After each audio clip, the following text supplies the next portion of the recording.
And I genuinely think the Indiana Fever have found a absolute, I'm not going to say gem because like I think there are a million players. There are a million players in the league or around in the world that can do exactly what Khloe Bybby did. But I don't care. I don't care if there are 75 players that can do what Khloe Bybby does. Do you want to know who can't do what Khloe Bybby does right now? Damiris Dantas. Do you want to know who can't do what Khloe Bybby does? Natasha Howard. Do you want to know who can't do what Khloe Bybby does? Bree Turner. So I don't care. Khloe Bybby. I know she had 8 points in 10. She had 8 points in 10 minutes. She had 8 points in 10 minutes. Like she absolutely dominated.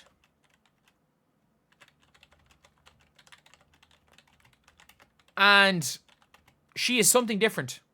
She is a legit stretch four. And the single most annoying thing is still that the Fever were so set in Damiris Dantas that they got rid of Temi. Like, could you imagine having Temi as a backup five? The lucky thing is that long term, I do think that KK Timpson can be Temi, but that's pure luck. That is pure luck that Michaela Timpson was available for them at pick number 18 or 19. That is pure luck.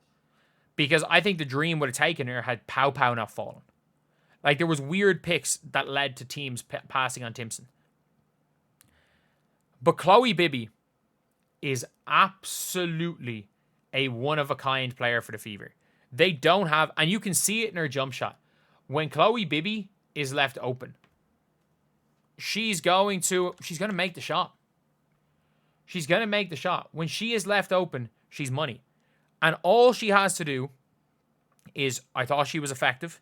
Like, she got a block on Maddie Westbeld. She got 2 boards. She ran hard. Like, she ran hard. And she hit open shots. And she's going to hit open shots. And if you guys didn't see, they, like, she literally was playing over Dantas. Damiris Dantas was just straight up out of the rotation. Damiris Dantas was gone. They were not focusing whatsoever on Damiris Dantas. They were absolutely have Khloe Bybby in there. Someone just said Khloe Bybby had 4 steals. Almost had 4 steals. But like, Khloe Bybby is something different. And I'm so happy the Fever did something. And look, is Khloe Bybby the best player available that they could have gotten? No. But she can hit shots. She can hit shots. She spots up. She relocates. And she can move a little bit. Like, Khloe Bybby, did you not see she caught a rebound and pushed the floor a little bit? She can move.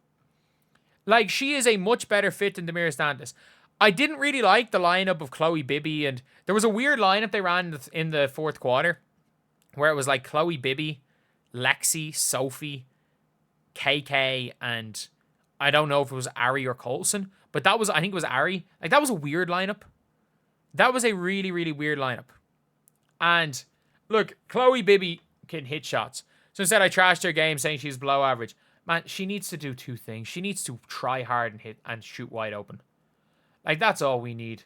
And I'll gladly be wrong. I'll gladly be wrong. Like, saying Khloe Bybby fell into the Fever's lap. Like, Khloe Bybby played 6 minutes in the Asia Cup final.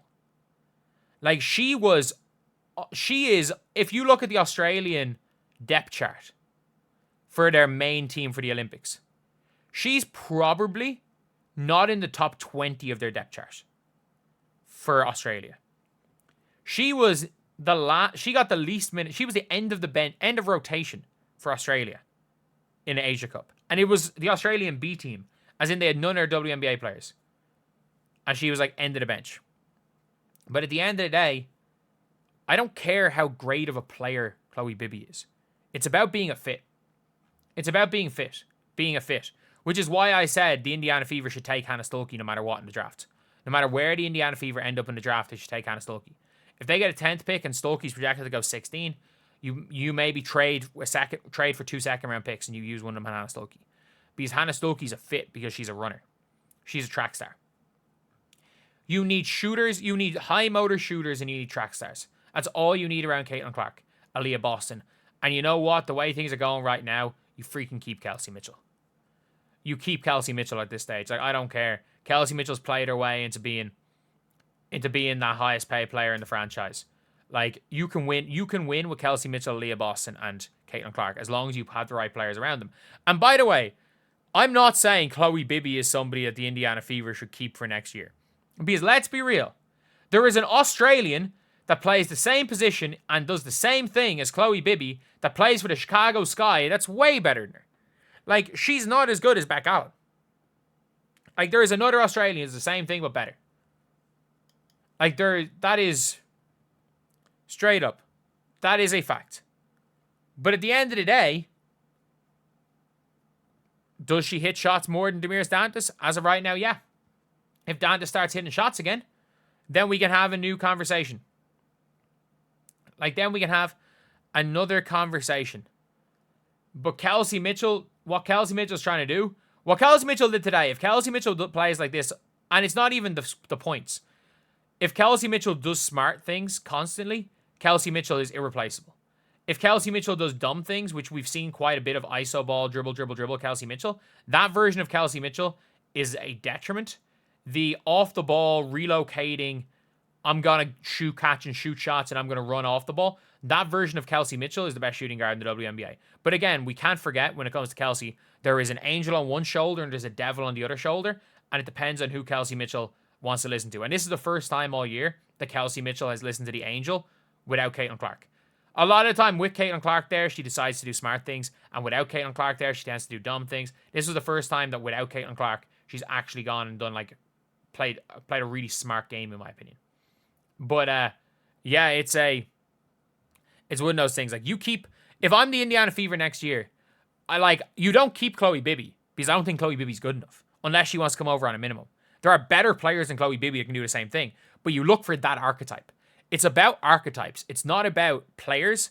When you are building teams, you don't build players. You look for archetypes, because if you look and you focus on players, that's why you end up on Bree Turner, because she's a 2-time all defensive team. That's why you end up with DeWanna Bonner, when you look for players rather than archetypes. Archetypes do you want to keep? Hull, Timpson. Like, you protect Hull, Timpson, Aaliyah, Kelsey, Caitlin, Sophie. It's as simple as that. You keep Sophie Cunningham if she comes on a team-friendly deal. You keep Lexi Hull. You keep Timpson. And Khloe Bby is showing the archetype of player that you need. A big player that likes to relocate. And the one thing is we've seen as well, she likes to relocate a lot, which is what Dantas does. Dantas pops. Dantas doesn't relocate ever. She just stands there. Khloe Bby relocates a lot. And that's a really big thing as well. So yeah, that is pretty much it, lads. That is pretty much it.